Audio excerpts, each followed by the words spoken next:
Boa noite de novo. Aqui estamos então na sala verde.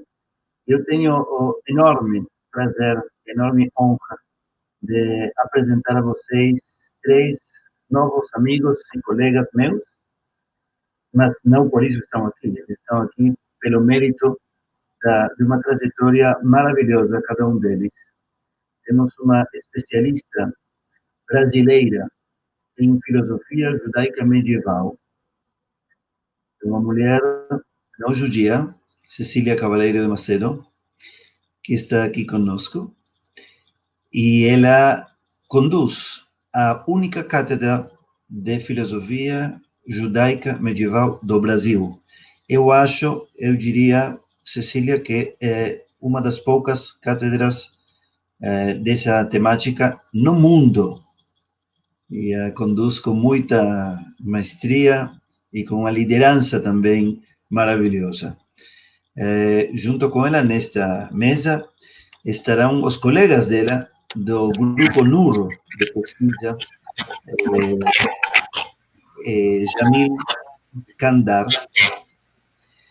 que é especialista em estudos árabes, o que fez uma trajetória extremamente interessante no Líbano, e se doutorou, pesquisou e ensina também na Unicef, e a parte do grupo de pesquisa do NUR.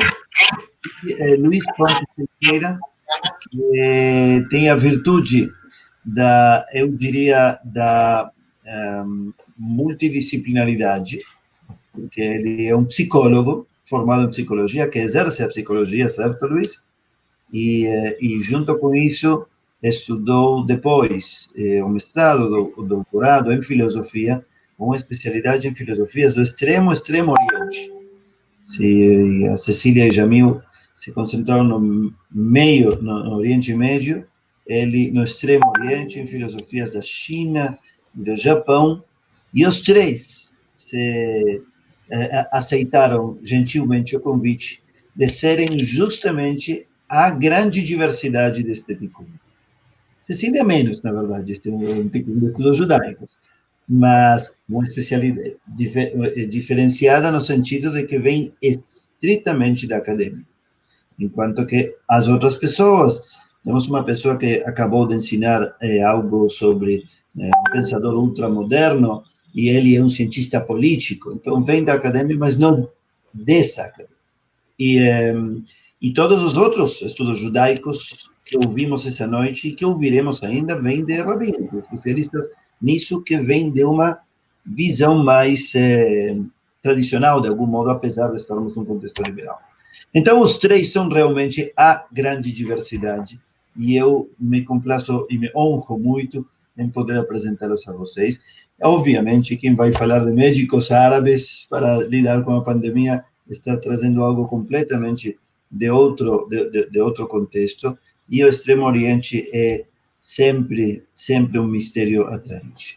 Então, sem mais adiamentos, vamos ouvir a palavra dos três especialistas, por favor. Cecília, Jamil e Luiz. Bom, boa noite a todos. Boa noite, Rubem. Muito obrigada pelo convite. Eu acho que falo não só da minha parte, mas nós três estamos muito contentes aqui de participar, né? Nós temos na academia, quer dizer, a Unifesp já tem essa particularidade de ter essas cadeiras, né, da filosofia medieval judaica e da medieval árabe, né, que o Jamil, então, está aqui representando. E, além disso, a gente tem um grupo de pesquisas que justamente é o diálogo, né, interreligioso, vamos dizer assim, é a diversidade, como, né, o Rubem colocou, porque o nosso núcleo, ele é um núcleo de pesquisas em filosofia islâmica, judaica e oriental. Então, a gente já tenta fazer, digamos, de certo modo, essa ponte, esse diálogo interreligioso dentro da própria academia, através das diferentes tradições. Bom, eu estava até comentando com os colegas daqui antes, que se eu soubesse que eu ia ter tão pouco tempo para falar, não teria, assim, eu não teria imaginado esse tema, porque eu me propus a falar, na verdade, de 3 autores, né, sobre a questão do destino, né, e do tempo, porque, conforme eu vou explicar, tempo e destino são 2 conceitos muito ligados, né, na obra desses autores, a partir de 2 poetas, de 3 poetas e filósofos, né, da chamada Era de Ouro de Sefarad, que eles fazem parte, digamos, dos 4, né, junto com Shmuel Ibn Agrela. Eles fazem parte, digamos, desse grupo que é considerado o grupo dos maiores poetas aí do medievo espanhol, e não só, mas quase praticamente os maiores poetas, né, digamos, de expressão judaica do período medieval como um todo, né? E justamente a ideia foi falar um pouco sobre essa questão ligada, né, à pandemia, ligada à quarentena, não só pelo título Torá na quarentena, mas pelo momento que a gente está vivendo da pandemia. A minha ideia era ligar um pouco com a reflexão desses pensadores, né, a respeito da questão do destino, ou seja, o destino naquele sentido daquilo que a gente não pode controlar e aquilo que também só pode ser, digamos, modificado, né, e nos faz, inclusive, questionar, né, a providência divina, né. Então, momentos como esse, né, de pandemias, catástrofes e guerras, né, são momentos em que nós paramos para pensar no destino, e não só em termos de destino individual, como de destino coletivo, né, e no poder que o mundo e a passagem do tempo têm sobre nós. Isso nos conduz automaticamente ao questionamento do alcance e poder das nossas próprias ações e escolhas diante disso e de nosso comportamento, e, naturalmente, também, no momento que aquilo nos atinge, conduz também ao questionamento da própria justiça divina, né? Então, eu queria trazer, para a gente começar um pouco essa conversa, 3 trechos curtíssimos, né, desses pensadores aí, né, que são trechos que a gente encontra na poesia deles. O primeiro, do Ibn Gabirol, que é um pensador que nasceu em 1021, morreu em 1058, né, que é, digamos, cronologicamente o primeiro deles, né, ele diz: para mim, a maldade da terra é igual à sua bondade, e o veneno do destino é igual ao seu mel. O segundo, né, que é Moshe Ibn Ezra, que nasceu em 1060 e nasceu em 1138, ele diz o seguinte, numa passagem: e, no entanto, o tempo torceu a justiça. E o terceiro, que é Yehuda Levi, que nasceu em 1070 e morreu em 1141, né, diz o seguinte: os escravos do destino são os escravos dos escravos. Só aquele que serve a Deus é livre. Então, eu acho que com esses 3 trechos, a gente fecha um pouco a ideia que eu gostaria de colocar aqui, né? Em primeiro lugar, a posição nítida de Ibn Gabirol: aquilo que o destino traz de bom e aquilo que o destino nos traz de mal é idêntico, né, perante, digamos, a posição dele, a posição, e aí, religiosa e filosófica. Não há diferença, porque não há bom nem ruim no destino, simplesmente acontece, né? O segundo, a ideia de Ibn Ezra, ou seja, no entanto, o tempo torceu a justiça, talvez seja o mais dramático deles pela sua própria história de vida. Ele perdeu muitas pessoas na vida dele, ele perdeu a família inteira, ele perdeu um filho, né? E, ou seja, o questionamento da própria justiça, né? Aquilo que o destino traz não é justiça, ele torce a própria justiça divina. E o terceiro, né, a ideia do Yehuda Levi, que é justamente que os escravos do destino são os piores de todos, é assim, a coisa mais baixa, são os escravos dos escravos, né, e a única saída, então, seria a providência divina, ou seja, seria Deus, né. Claro, o destino, né, se a gente pensar final do homem nesse mundo, é a morte, né? E ela nos chega através do tempo. Então, aí a gente tem a conexão, né, das ideias de destino, de mundo e de tempo. Por quê? Por que eu estou trazendo isso? Porque os termos usados na poesia desses 3 autores, né, eles são, às vezes, traduzidos por tempo, ou por mundo, né, ou por outros termos. E essa poesia, ela está essencialmente ligada à questão da morte, né? Então, isso explica para a gente por que a tradução por destino, sina ou fado, ela é adotada para traduzir termos hebraicos como zeman, né? Tevel e Mazal. Mazal é menos utilizado na poesia deles. Como a gente vai ver, muito provavelmente por causa de uma passagem do Talmud, né? Que vai dizer, vai indicar que o povo judeu não estaria sujeito, né, a Mazal, no sentido de influência, destino no sentido de influência celeste. Só que, do ponto de vista filosófico, isso teria uma outra conotação, né? E, principalmente, quer dizer, depois de passado tanto tempo, diante de tantas coisas que aconteceram, né, principalmente do Holocausto, não dá mais para a gente entender literalmente essa passagem. A gente tem que entender essa passagem como uma interpretação coerente, que seria de que nem tudo na nossa vida está nas mãos do destino, mas muitas coisas estão nas mãos das nossas escolhas e nas mãos de Deus, e não totalmente entregues ao destino, né? Mas também não dá para a gente não levar em consideração, desconsiderar o destino ou os acidentes que acontecem na vida, né, como se pensava antes. Então, Zaman é o termo mais utilizado, e por isso que a gente tem essa associação direta do destino com o tempo, né? E os outros dois também vão aparecer. Então, Tevel, normalmente, ele tem uma conotação mais negativa ainda, né? E Mazal tem uma conotação menos negativa. E, claro que tudo está ligado à questão da morte e da doença. A morte, no sentido do próprio eu poético, ou seja, da experiência pessoal do poeta, que é refletida nas elegias, né? As elegias são poemas fúnebres, especialmente em Ibn Gabirol e em Ezra, justamente por causa da vida deles, né?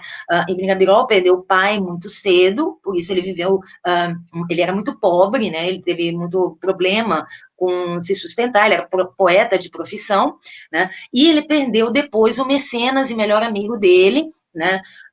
Em condições horríveis também, uma revolta política, e isso fez com que ele trouxesse essa dor cada vez que ele compunha esses poemas mais fúnebres, mesmo que por encomenda, mesmo que por contrato, né? E Ibn Ezra, conforme eu já disse, teve uma vida em que ele perdeu a família inteira, tanto que ele chega a dizer que com a morte do filho dele, não há por que ele continuar vivendo, ele pede a morte, né? Outro detalhe nesses poemas é que existe uma ligação com a natureza e com o cosmos, que já é tradicional também da poesia árabe, isso já é trazido da poesia árabe, né? O homem justo, quando ele morre, o mundo sente, né? A natureza chora, a natureza louva, né? O cosmos se ressente. Então, isso é uma coisa interessante também no momento em que a gente está vivendo uma pandemia que é o vírus como um fenômeno natural e que a gente está vendo também tudo se ressentindo, quer dizer, existem várias teorias que vão dizer aí que isso também é um desequilíbrio ecológico que nos trouxe esse vírus e, ao mesmo tempo, existe uma resposta da natureza à nossa resposta ao vírus. Então, é um tema, digamos, atual nesse sentido, né? A morte, em primeiro lugar, então, como destino de todos, né, conduzindo também à reflexão sobre o tema. Então, o poema fúnebre, ele nos leva a um lado quase sapiencial também, aí ascético sapiencial, né, quando ela se torna, ela deixa, então, aquele lamento fúnebre, né, inspirado principalmente em Jeremias, mas em outros profetas também, né, e ele começa a se inspirar, então, no Coelet, em Provérbios, em Jó e nos Salmos, né? Então, a gente vê uma modificação também aí nesses poemas. E, por último, né, uma coisa que eu gostaria de chamar a atenção é a conversão do sofrimento em sabedoria, que é precisamente em Gabirol que a gente consegue perceber isso, nos outros menos, né? Mas é um momento em que essa elegia ela se torna um poema ascético sapiencial, né? Por conta da questão da sabedoria, né? Então, Ibn Gabirol ele vai entender a morte e o destino praticamente como mestres, né? Citando, então, um trecho dele: a morte nos acompanha e nos alcança, inclusive se nos encontramos entre as constelações, né? Então, e nas elegias de Mingabirol, o curioso é que não só Deus pode enfrentar o destino e a morte, como a gente teria um outro elemento que poderia atuar como uma arma contra eles, que seria a sabedoria. Então, se o destino e a morte são naturalmente nossos inimigos, a sabedoria é a arma, o conhecimento é a arma que a gente teria para lutar contra eles, né?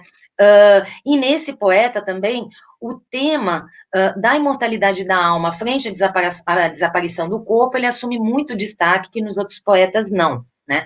Então, citando, então, conhece bem tua alma, pois só ela, do corpo e da carne, perdura. Ou, outra citação, para que ir atrás de um corpo que secará como uma flor silvestre, né? Ou seja, essa dissociação da vida com a vida física, né? Bom, o destino em si, né, ele é abordado por esses poetas a partir de duas perspectivas diferentes. Uma delas é o fundo religioso que eles trazem, né, então, que a gente veria, então, esse destino como relacionado à queda de Adão, né, nós não somos mais criaturas perfeitas, nós não vivemos no jardim, mas nós somos seres caídos, que vivem num mundo material e imperfeito por termos desafiado a lei de Deus. Como castigo, sofremos o trabalho, a dor e o sofrimento, né? E, por outro lado, o viés filosófico. O homem, nesse mundo sensível e corpóreo, portanto inferior, ele está sujeito às imperfeições e acidentes decorrentes da sua própria materialidade. Não tem como negar também uma influência neoplatônica muito grande nesses autores, que a gente vai ver, inclusive, posteriormente também na própria Kabbalah, né? Então, esse influxo neoplatônico, ele é visível, por quê? E aí a gente retorna com o termo Mazal, né? O influxo de Deus, ele vai chegar a esse mundo através de sucessivos níveis, entre eles as esferas e corpos celestes, que vão ajudar, então, a estabelecer o destino. Desse último ponto de vista, então, o destino não seria nem inimigo, nem amigo, mas determinado por Deus através, então, de uma cadeia de transmissão que passa pelos corpos celestes. E aí a gente compreende um pouco aquela primeira citação que eu fiz de Mingabirol, né? E faço outra na sequência, né? Cito: para mim, a maldade da terra é igual à sua bondade, e o veneno do destino igual ao seu mel. Mas, em geral, o destino é visto como inimigo, né? E aí a gente tem o destino frente a Deus e a ação do homem, né? Então, o destino é, na maior parte das vezes, visto como inimigo e vai golpear sem piedade, enfraquecer, confundir, transformar a vida numa cadeia ininterrupta de tormentos. Isso é menos visível em alguns autores, mas, por exemplo, em Moshe Ibn Ezra é totalmente visível, né? Ele transparece isso na poesia dele. A ação voluntária do homem, então, teria um inimigo, esse destino, e não pode ser derrotado por ela sem o intercurso da providência divina. Cito Ibn Gabirol novamente: o destino saiu a combater contra ti, mas teu Deus saiu diante de ti. Yehuda Levi, por exemplo, vai falar o seguinte: coração meu, por que corres atrás da riqueza e da fortuna e segues o falso e torcido destino? Né? Ou outra passagem, né, dele mesmo: se só em teu Deus esperas, por que confias no azar do destino? Se verdadeiramente no nome de Adonai depositas confiança, não te inquietes com fado e não te alegres. Não te inquietes e não te alegres, né? Ou seja, o bem e o mal do destino, que ele nos traz de bem e mal, estão no mesmo plano. Então, dessa vez, a gente vê um eco com o que eu falei antes a respeito de Ibn Gabirol, né? E mais uma última citação: o destino te trairá, mas antes que o faça, tu o trairás. Agirás com prudência. Então, no lugar da sabedoria, que Ibn Gabirol colocava como arma contra o destino, a gente tem, então, aqui a prudência, tá? É uma, digamos, é uma posição menos filosófica, mais ético-religiosa, mas que, na verdade, nos dá, então, uma arma contra esse cruel destino, né? Por último, então, terminando, Ibn Ezra, né, citando: pois o tempo proclamou para o grupo dos que se amam a separação, e para as penas dispersas, a união. Isso é perfeito para a nossa pandemia, né? Ou seja, todos nós separados, né? E unidos contra, né? Essas penas dispersas, né? Então, parece que o tempo está, nesse poeta, ele está sempre na mente dele. Ele é seu cruel e maior inimigo. O tempo age como um ser inteligente que vai destruindo tudo aquilo que o autor ama, né? E o tempo adquire nos poemas de Ibn Ezra a categoria de um personagem dramático que se compraz atormentando o autor. Bom, como eu tenho que encerrar agora, que já está dando mais do que o meu tempo, né? Eu gostaria de fechar com uma pergunta, ou seja, como lidar, então, com o destino, com a nossa fatalidade, né? E como lidar, então, com esse tempo que nós estamos sob ele. O destino, apesar de ser, por vezes, cruel, não seria ele mesmo determinado por Deus? Fica a questão. Obrigada. Não fica a questão, não. Essa era justamente, Cecília, a primeira pergunta que eu queria colocar para você. Ainda antes de ver quais são as outras perguntas,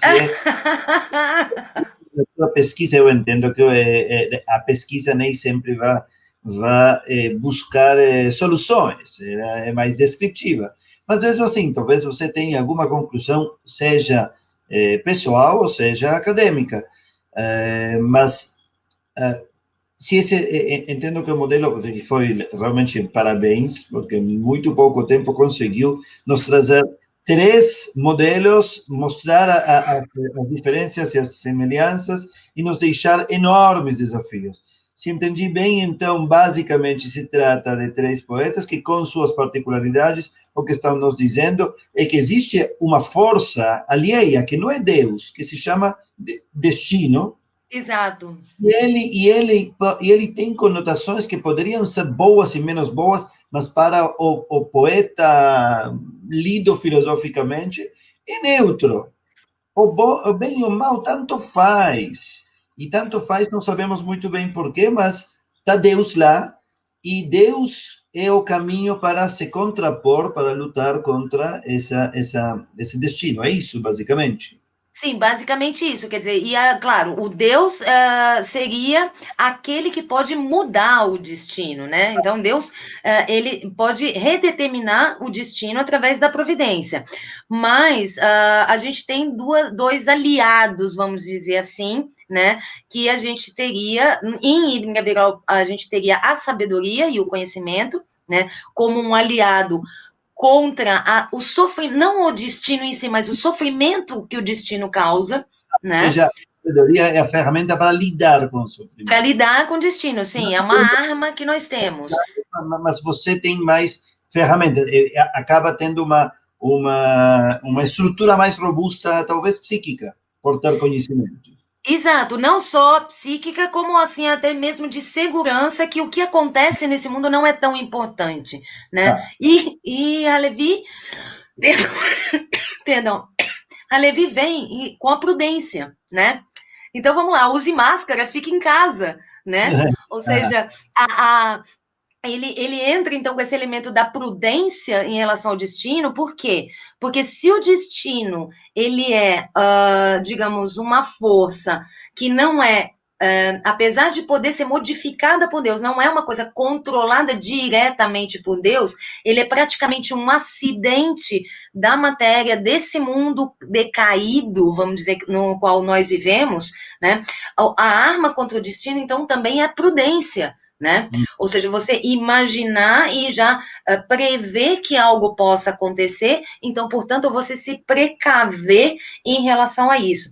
Então, nós ficamos com a sabedoria e a prudência como as armas dadas a nós para nos comportarmos diante de um destino que nós desconhecemos e não podemos colocar todas as fichas, vamos dizer, na providência divina. Nós temos que agir também, né? Então, eu vejo isso muito como uma questão do lado da ação humana e da responsabilidade da ação humana, né? E, claro, como judeus, de acordo com a lei, de acordo com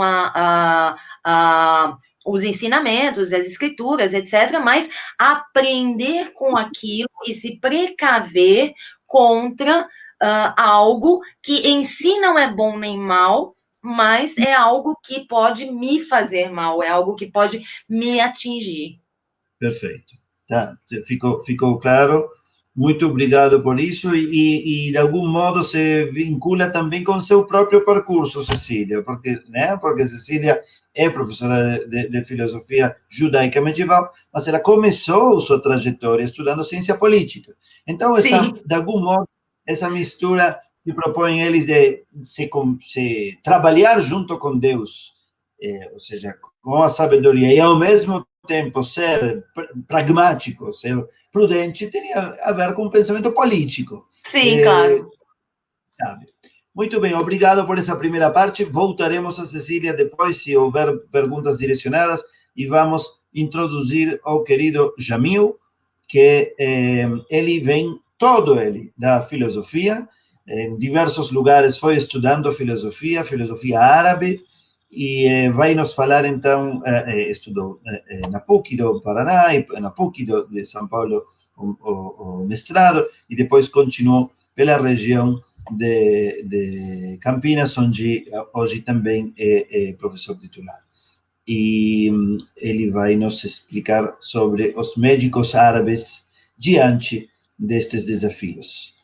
Já temos aqui uma pergunta que chegou a nós e que acho que vai tocar especialmente ao Jamil, mas também provavelmente a Cecília mais tarde, se quiser voltar. Ricardo Escandão nos pergunta, pede que em algum momento falem sobre Andaluzia na Idade Média e sobre a Alhambra. Se isso, de algum modo, se relacionar com o que nos convoca hoje. Obrigado, então, Jamil, por estar conosco. Só desligue seu microfone para que possamos ouvi-lo. Tem que habilitar seu microfone. Jamil. Então.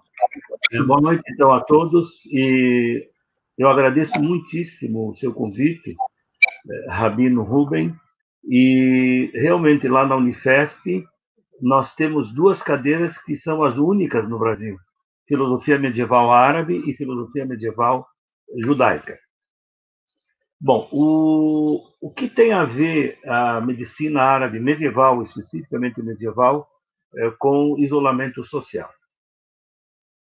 Antes de mais nada, é preciso entender que nós estamos num evento que eu considero religioso, porque a entrega da Torá aos judeus é um acontecimento histórico importante. E a medicina árabe, na Idade Média, ela teve um desenvolvimento extraordinário por questões religiosas e científicas, não apenas científicas. A medicina árabe medieval, entre os séculos 7 e 12, ela teve um esplendor considerável, mas note, tanto a origem da ciência como a origem da filosofia no mundo árabe islâmico, ele tem uma conotação religiosa que não pode ser esquecida, não pode ser deixada de lado. Então, retomando o título que a gente deu, que é a medicina árabe medieval, diante do isolamento social. Bom, o isolamento social, por si mesmo, é uma privação gravíssima, pois ele priva a pessoa do convívio social tão importante do ponto de vista psicológico das pessoas. Eu coloco aqui psicológico e depois vou explicar por que é psicológico. Por que é uma privação grave? Por que é uma privação forte para o ser humano? Pois ela priva, segundo vários médicos medievais, como, por exemplo, Al-Tabari, Ar-Razi, como ele ensina, e outros. Então, ela priva o outro, que é tão importante e tão caro para essa pessoa que se isola do outro. Então, por que é tão importante? Porque o outro me complementa. O outro é importante para mim. O outro faz parte da minha vida. Nós temos isso muito bem detalhado, sobretudo em Avicena, essa questão que eu chamei aqui de psicologia, porque quando se fala em psicologia, tem que ter um certo cuidado. Mas daqui a pouco nós vamos ver com relação a esta palavra. Bom, e por que o outro, eu necessito desse outro como complemento meu? Porque na Idade Média, com o surgimento do Islã, ele surge e se desenvolve com base em algo chamado de Ummah, ou seja, comunidade. E a comunidade ela se caracteriza da sociedade por algo muito importante que tem uma conotação religiosa. Uma comunidade se caracteriza, sobretudo, pelo aspecto caritativo dela, enquanto que a formal, ela também pelo caritativo, mas é muito mais pela lei, né, do que pela caridade. Então, esta sociedade que vai se desenvolver assentada no conceito de comunidade, onde um e o outro devem ter uma interação total, uma entrega total, né, de ajuda de um ao outro. Então, eu queria fazer uma observação aqui, que entre os árabes medievais surgiu a denominada medicina profética, eu coloco entre aspas. Por que medicina profética? Porque na época em que o profeta Muhammad vivia, ele dava muita importância à interpretação dos sonhos. E quando eu interpreto o sonho, daí eu já posso falar em psicologia. Veja que aqui há uma conotação muito carregada de religiosidade. Nós estamos falando de uma cultura que ainda não desacralizou o seu mundo, o seu conhecimento e assim por diante. Bom, isso aconteceu a partir do século VII, perdurou por um bom tempo, e ainda hoje muita gente se dedica a essa questão da medicina profética em função do caráter psicológico que ela tem e do efeito que ela tem sobre as pessoas. Então, se o isolamento social é privação do outro, que me é importante e caro, porque o outro me complementa em diversos aspectos. Então, dentre os médicos medievais, podemos citar, como eu já disse, a Tabari, Razi, Ibn Zohar, que, por influência dos judeus na Península Ibérica, passou a ser conhecido como Avenzoar, assim como Ibn Sina passou a ser conhecido como Avicena, porque eles diziam com essa pronúncia, Ibn Sina, daí passou a ser Avicena. Né? Destaco aqui as palavras de Avicena com relação a esta questão da medicina medieval e a sua relação com o sujeito e o seu isolamento e a sua ligação com a religião. Segundo a medicina deve procurar o equilíbrio, já é algo difícil, entre corpo e alma, entre ciência e fé. Então, aqui, isso é um assunto que pode, que exige muita explicação, mas veja, o médico famoso, alguns consideram como racionalista, falando equilíbrio entre ciência e fé.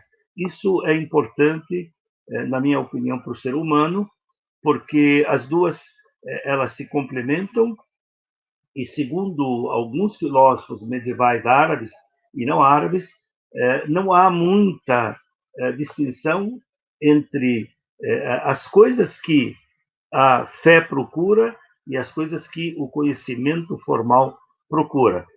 As duas podem trilhar caminhos diferentes, mas elas têm o mesmo objetivo. Eu posso citar um deles, que é Al-Kindi, do século VIII. Então, o equilíbrio entre a ciência e a fé, entre a natureza e o homem, e entre o indivíduo e a sociedade. Então, vejam, o indivíduo não pode perder o sentimento de pertença, de pertencimento a uma comunidade, né, a uma sociedade, a uma etnia ou algo parecido. Esta questão do isolamento, aqui, se não for trabalhada de acordo, o indivíduo vai sofrer. As pessoas que não são caras, distantes de nós, elas nos afetam nossos sentimentos. Então, a razão para o êxito da medicina árabe medieval, eu repito sempre medieval, entre o século VII e o século XII, foi o não impedimento, ou seja, não houve uma censura intelectual. Ressalto aqui a não proibição, por exemplo, da prática da dissecção dos corpos, das aulas de anatomia. Quer dizer, não houve impedimento religioso, muito pelo contrário. Então, isso eu acho que serve para aquelas pessoas que enxergam a Idade Média de uma maneira muito pejorativa, de uma maneira assim, que não condiz com a verdade. Os árabes têm o costume, por exemplo, de visitar o doente. No mundo árabe, sobretudo no mundo árabe medieval, mas isso persiste até hoje, por uma questão até religiosa, que a pessoa que fica doente, ou a pessoa que está de luto, ela precisa ser amparada pela comunidade. Então, é preciso visitar essa pessoa. E eles até exageram um pouco, mas essa é uma questão cultural. Então, como agir nessa questão do isolamento social, diante desse costume, diante dessa tradição, de querer ser solidário com o outro por uma questão religiosa também. Daqui a pouco, então, nós vamos ver essa resposta. Apesar de tudo, a medicina árabe medieval prescrevia o isolamento social como sendo imprescindível para o não estabelecimento de uma epidemia, porque aí sim você tem que respeitar a vida do próximo. Então, quem diz que o isolamento é ruim, aqui tem uma resposta que não é minha, mas é uma resposta da sociedade medieval árabe, porque a vida do próximo está acima, por exemplo, de qualquer outra circunstância da epidemia. Então, bem relevante, esse argumento de respeito à vida do próximo já é um argumento que é suficiente para você respeitar essa questão e se isolar. Bom, por exemplo, quando se descobriu a varíola, o sarampo e a sarna, que foram descobertos e foram conhecidos na Idade Média por médicos medievais árabes, no início havia uma restrição muito grande quanto à aproximação, porque não se conhecia bem o grau de contágio ou não contágio dessas doenças. Então, a gente, lendo a história, percebe que o respeito pelo outro ele superou esta questão cultural.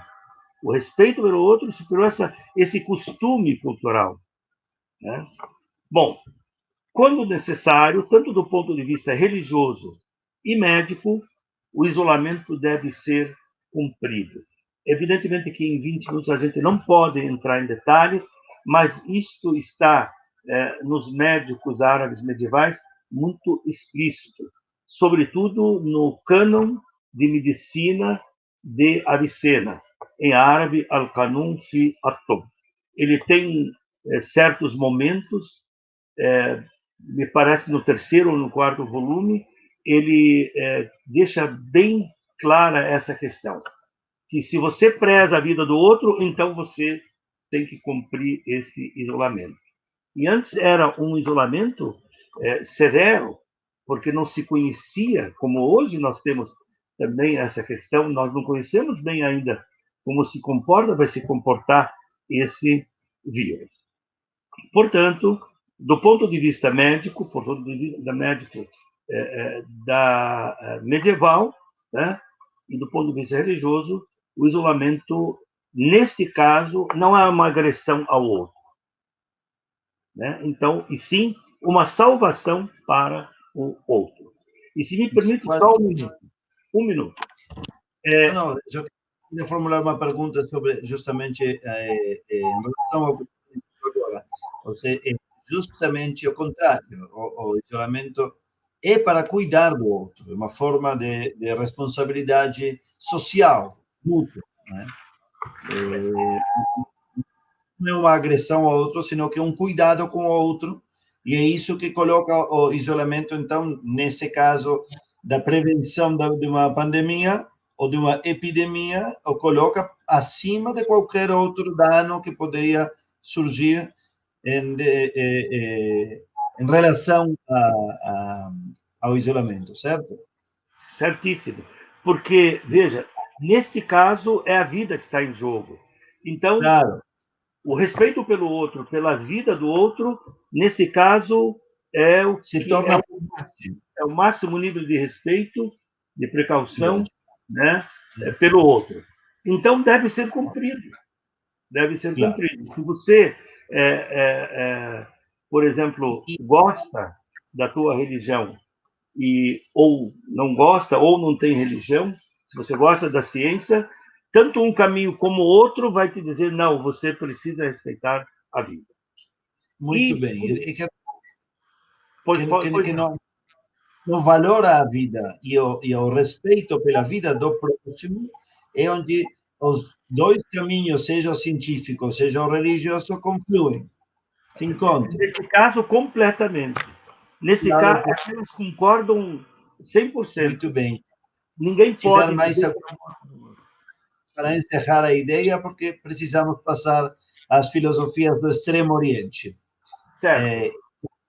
Posso deixar só 15 segundos?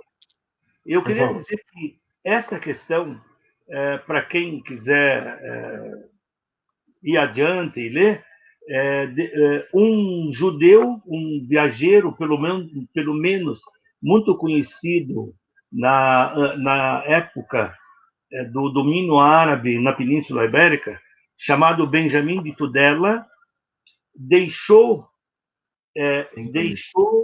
clara essa questão do cuidado com o outro quando ele descreveu como as pessoas dementes eram tratadas num hospital de Bagdá. Então, se alguém quer ver como que é o respeito máximo, como as pessoas entendiam que devem preservar o outro, pode recorrer ao relato desse viajante ou viajeiro famoso na Idade Média. Obrigado. Muito obrigado, então, Jamil. Vamos deixar, então, no ar a grande pergunta que também você deixou conosco, assim como a Cecília deixou antes, e a grande questão da tensão possível entre a ciência e a religião, entre a medicina e a profecia, entre o corpo e a alma. Aparentemente, esses personagens medievais viam essas entidades como uma unidade, mas é claro que para nós, no mundo secular e moderno, as coisas não são tão óbvias assim, e, portanto, se eventualmente tivermos tempo depois, fica em pé essa pergunta, como é que se conciliam, ou você mesmo, na sua pesquisa e na sua experiência, entre o mundo secular e moderno e os materiais medievais e religiosos, como é que se conciliam esses universos? Mas acho que justamente a introdução do querido Luiz, que é especialista em outras filosofias muito mais distantes, Extremo Oriente, justamente, extremo está longe, e muitas vezes nos parece aos ocidentais que Japão e China, né, e o budismo e o hinduísmo e essas são outro planeta, outra galáxia, e às vezes, por outro lado, estão muito perto. Parece como que eles tivessem as grandes chaves da integração, né? A medicina alternativa e a medicina convencional, de repente, falam a mesma língua, todo mundo no New Age fala de mindfulness. Nos ajude um pouquinho, Luiz, com seus estudos Ajudo tanto quanto possível. Bom, muito Muito obrigado. tempo. Não, mas o tempo não é tão importante assim. Muito obrigado pelo convite. Está sendo um prazer acompanhar o evento até aqui. Eu estou acompanhando tudo desde o começo. É sempre um prazer compartilhar a mesa com os colegas do Unifesp. Bom, apesar de lamentar um pouco a impossibilidade de que esse fosse um encontro presencial, eu fico muito contente de poder receber todos vocês da minha casa. Eu nunca tive tantos convidados ao mesmo tempo. Eu acho que isso só seria possível nessa circunstância, porque vocês nem caberiam todos aqui, né? A gente está, de alguma maneira, desafiando as leis da física, e o que me leva a pensar que talvez esse seja um excelente momento para tentar ressignificar o que a gente entende por estar presente. É sobre isso que eu queria conversar um pouco com vocês hoje. Evidentemente não do ponto de vista das ciências da natureza, porque não é a minha área. O que me interessa na ideia de estar presente é pensar no sentido dos acontecimentos cotidianos, mais especificamente no que diz respeito à manutenção do nosso interesse. Por interesse, eu não me refiro exatamente às coisas que são simplesmente atrativas ou no entretenimento, nem nada do tipo. Interesse no sentido de um estar no meio, no inter, daquilo que os latinos chamavam de esse e que a gente costuma traduzir por ser. Né?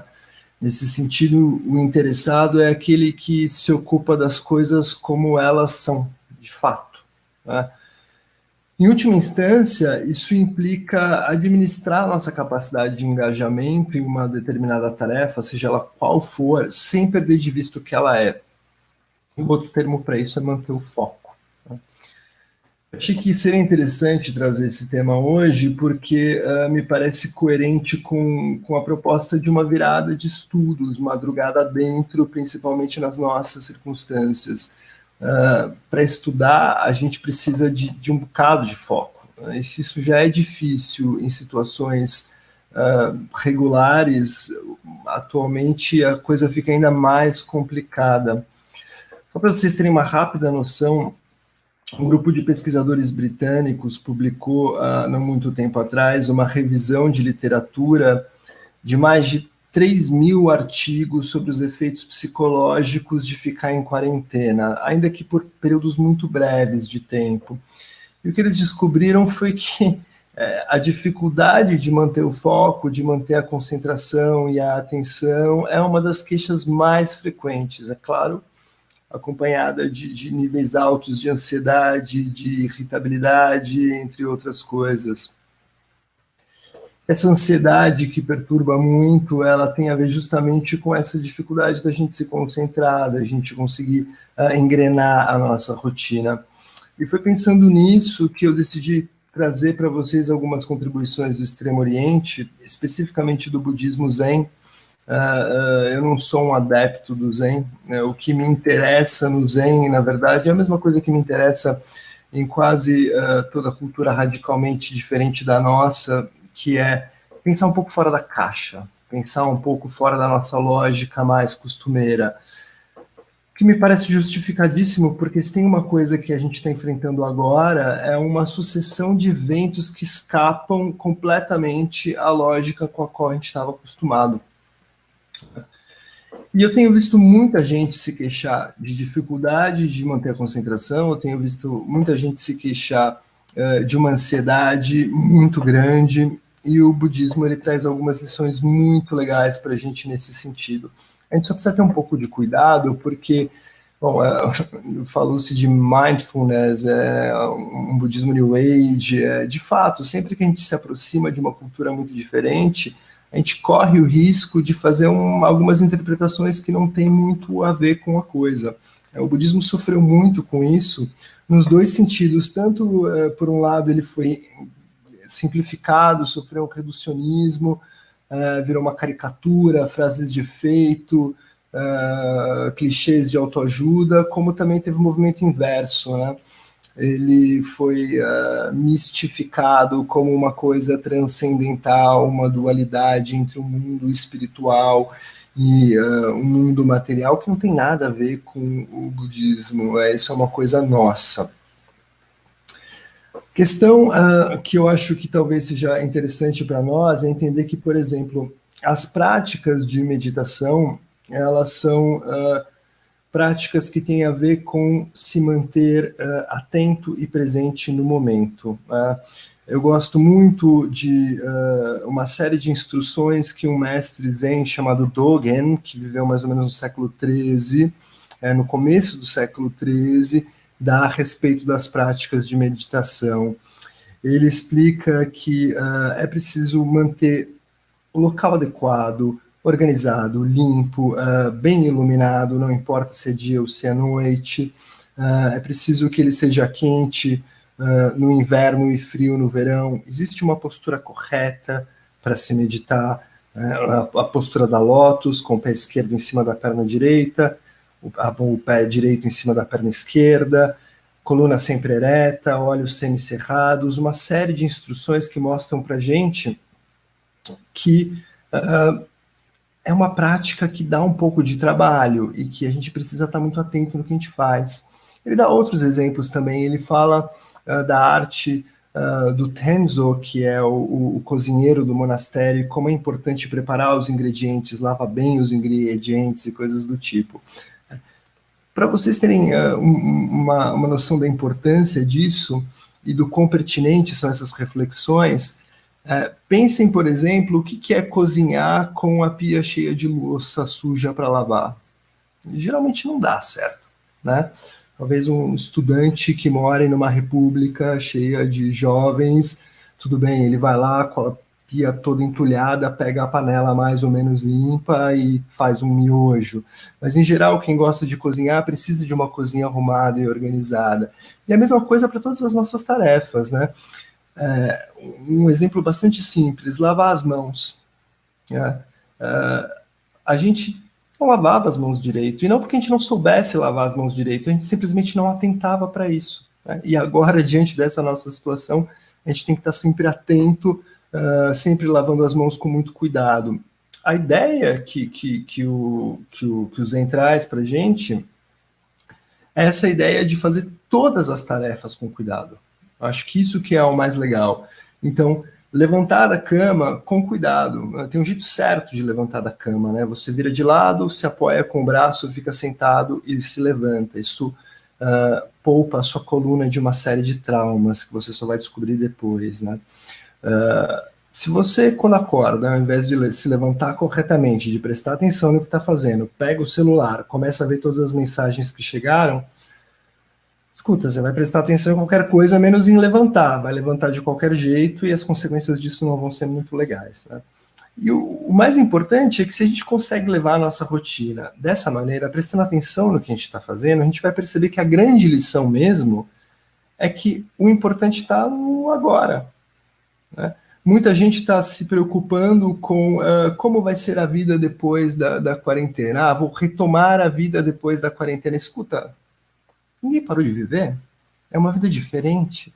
Mas a gente não pode assumir que a vida vai voltar depois da quarentena. A vida já está acontecendo. Se ela já está acontecendo, por que não adequar essa vida de uma maneira mais agradável, menos sofrido, sem tentar buscar uma coisa que está além, porque isso não vai chegar, né? Manter o ambiente organizado, manter a casa limpa, manter uma estrutura que seja prática para nós, tudo isso ajuda bastante. Eu acho que essas lições, elas podem ser discriminadas melhor depois, com o tempo. Eu já vi que algumas pessoas perguntaram como se introduzir nisso, como introduzir no dia a dia. Escuta, começar pequeno, né? Arrumar o seu local de trabalho se você está fazendo home office, adequar a sua cozinha, porque agora você tem que cozinhar todos os dias, não come mais fora na rua. Se vai estudar, né? Principalmente para os jovens. É o momento de estudar, é o momento de fantasiar no como vai ser a universidade, quando eu passar no vestibular. Tem esse momento também, e é legal e é muito bom fantasiar. Mas no momento de fantasiar, no momento de estudar, eu estudo. Não é fácil, tá? As coisas que eu estou falando, elas não são fáceis, mas elas são importantes. Elas são importantes não só para a gente fazer as coisas direito, mas porque são elas que fazem com que a gente se sinta um pouco melhor e alivie um pouco a nossa ansiedade. Pelo menos conforme essa interpretação zen budista. Dito isso, eu paro por aqui para que a gente possa conversar um pouquinho. Sei. Muito obrigado, Luiz, por essa pequena, rápida introdução a esse mundo fascinante que são as filosofias e a cultura como um todo do Extremo Oriente, em tão pouco tempo e de um modo tão acessível. Você acha que essa questão de se concentrar o foco, o que seja o foco, tá? Entendido que tem muitas desviações e desvirtuações também, mas o que for esse mindfulness, esse foco, ou essa meditação, se trata de se concentrar no aqui e agora, porque isso é mais saudável, porque não tenho como especular com o que vem depois, porque nada mais tem importância do que isto, ou porque essa é a melhor forma de avançar. Qual é o por trás? Escuta, responder as três perguntas que vieram, principalmente a de Daniel Weiss, quando pergunta qual seria a forma de introduzir isso no dia a dia. Nós estamos também, sabem, nós passamos de Páscoa até esse dia com uma contagem do tempo. E tem essa discussão dentro do judaísmo também. Será que a contagem do tempo é para chegar melhor lá? Ou porque a única forma de avançar é se concentrando no aqui e agora? É sendo hoje. Sim, não, escuta, a metáfora que o Dogen usa é muito bonita. Ele fala que concentração é como o reflexo da lua numa gota de orvalho, como ele diz assim. Tudo tá ali naquela coisa pequenininha.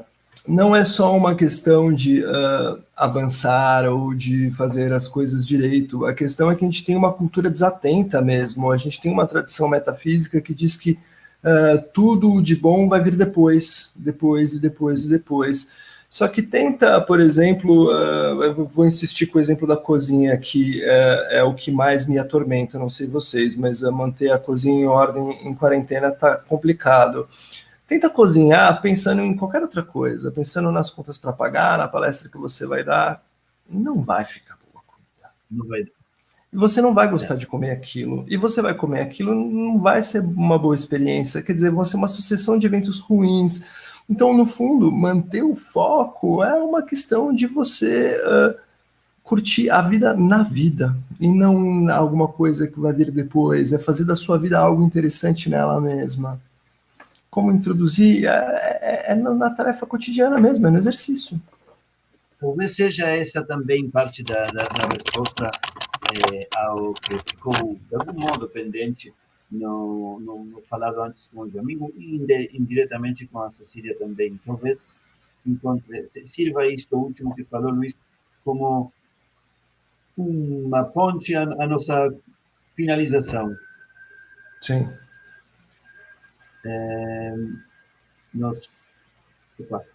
Alguma coisa